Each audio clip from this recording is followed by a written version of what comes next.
hari keberuntungan kamu. Serukan hari-harimu dengan obrolan daging banget.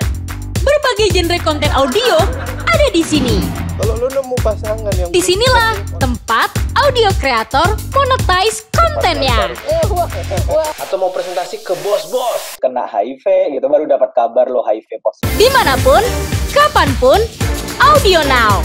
Hanya di Roof. Download sekarang juga. Dan memang untuk Piala Dunia 2026 mendatang jatah Asia nih bertambah. Iya. Kalau biasanya Asia cuma dapat 4+1, sekarang 8+1. Nah, itu dia. Artinya minimal Asia dapat jatah 8. Iya. Syukur-syukur nambah 1 kalau kita bisa bersaing dengan tim dari zona lain. Iya, iya. Nah, ini membuat negara-negara Asia jadi lebih lebar.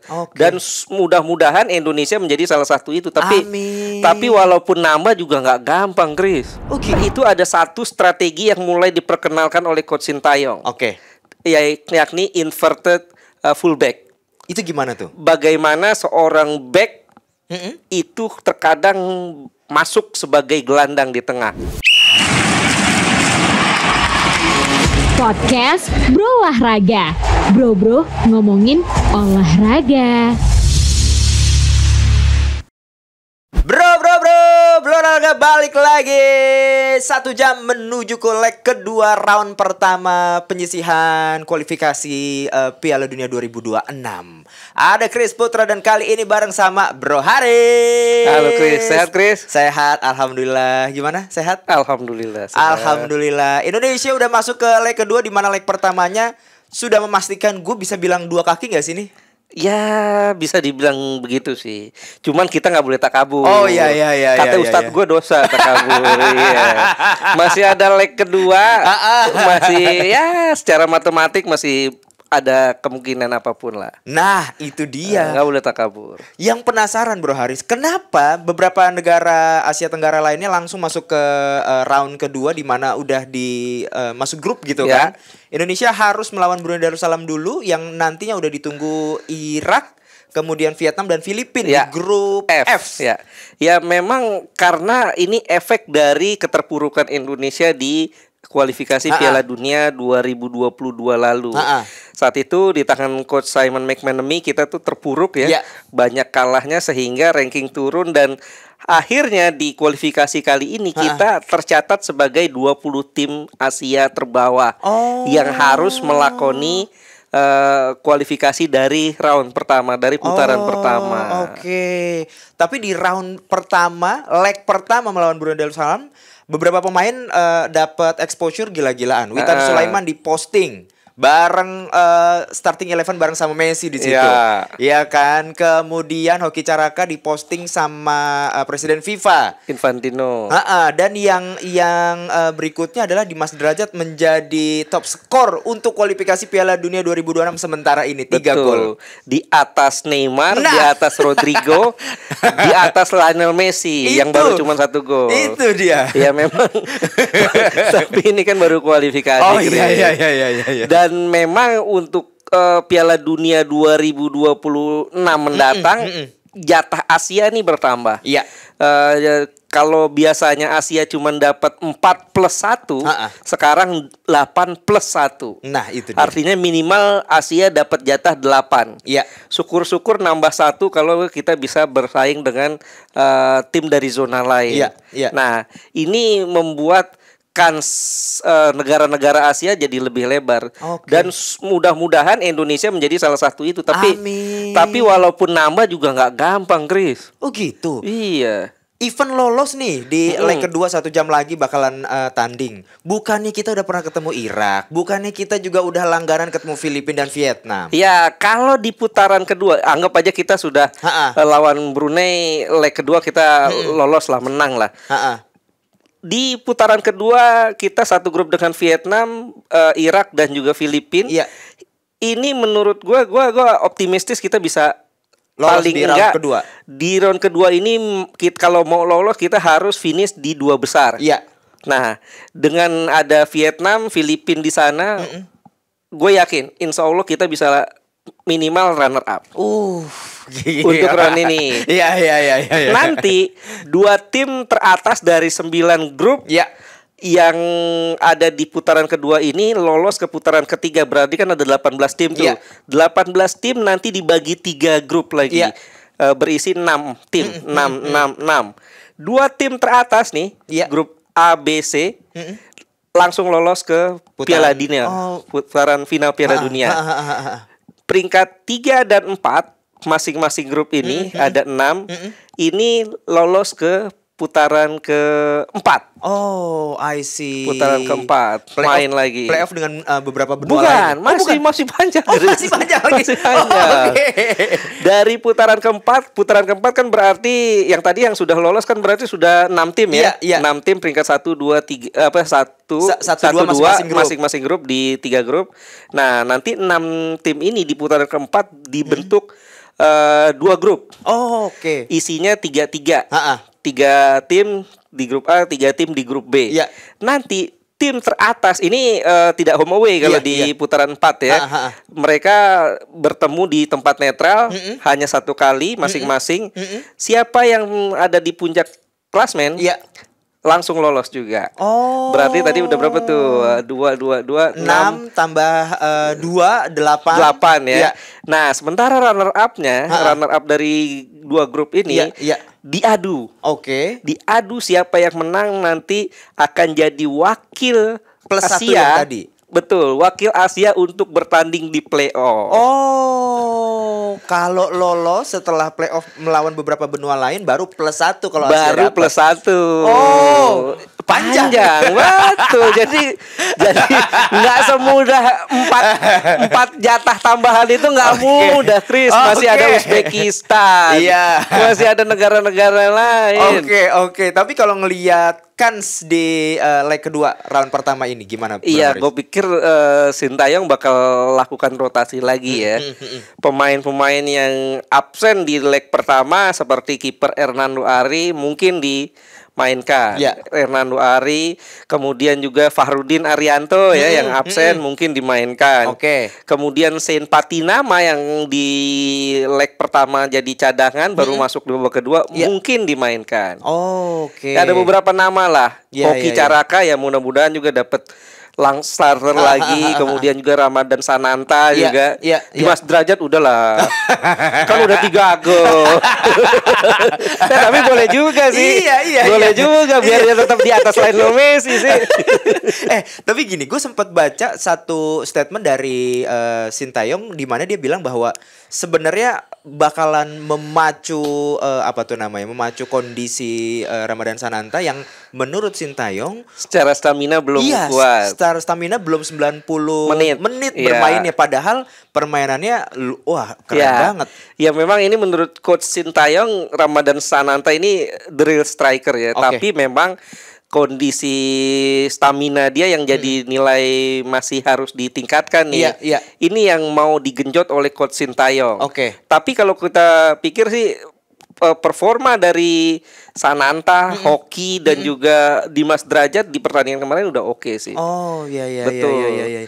Dan ngelihat bahwa Ramadan Sananta pun masuk di salah satu scouting di Eropa, ya kan, bahkan dibilang bahwa cara bermainnya seperti David Villa waktu muda. Iya, memang ini pemain punya kualitas ya.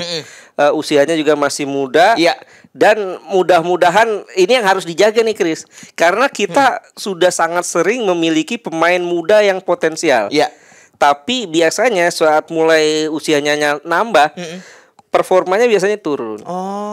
Mulai kenal iklan sosis kah? Nah, itu dia. Jangan sampai.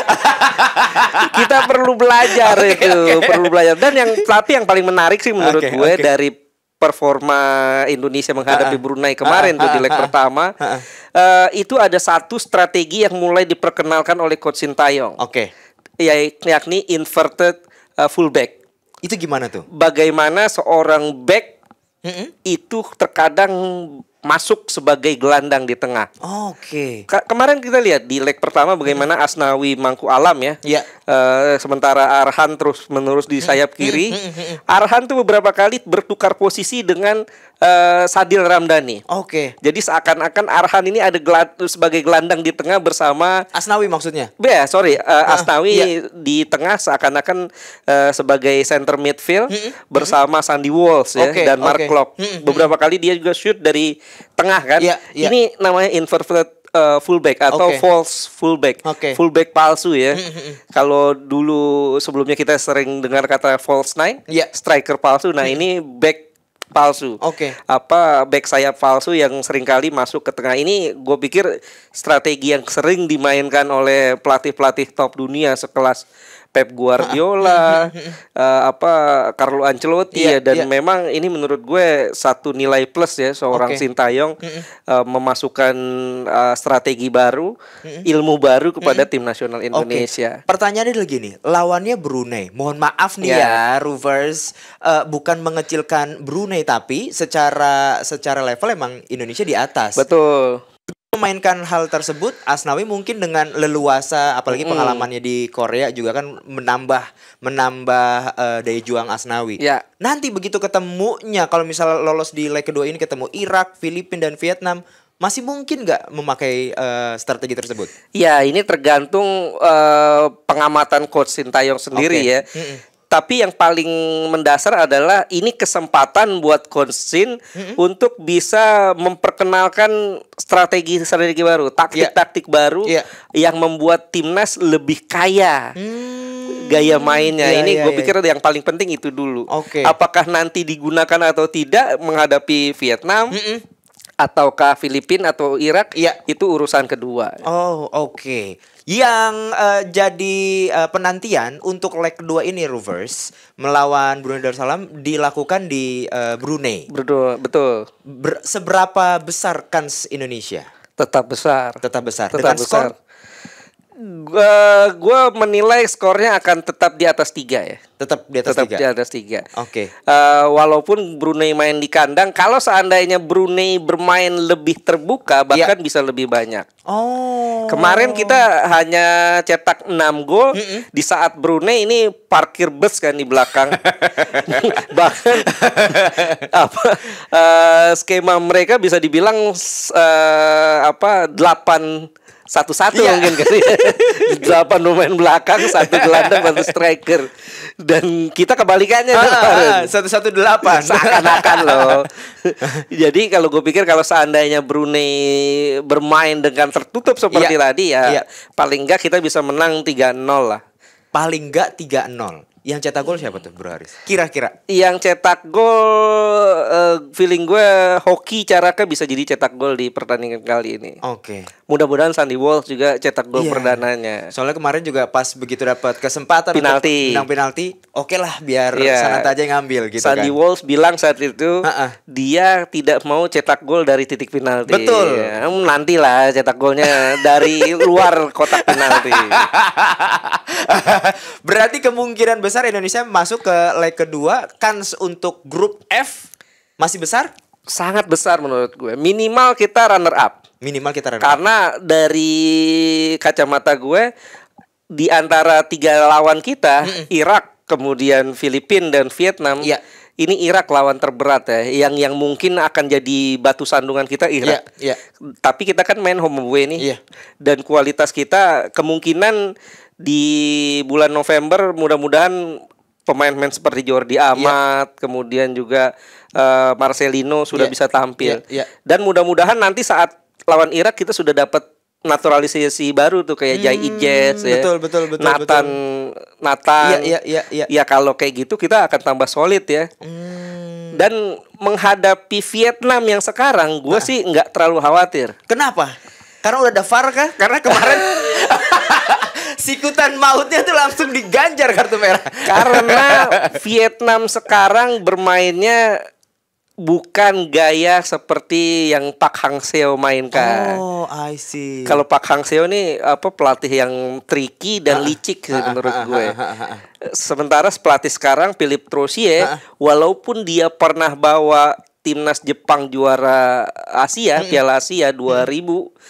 Tapi saat menghadapi timnas Indonesia bersama Qatar, dia kalah. Pernah dikalahkan di Piala Asia. Bahkan saat itu karena kemenangan Indonesia dia dipecat.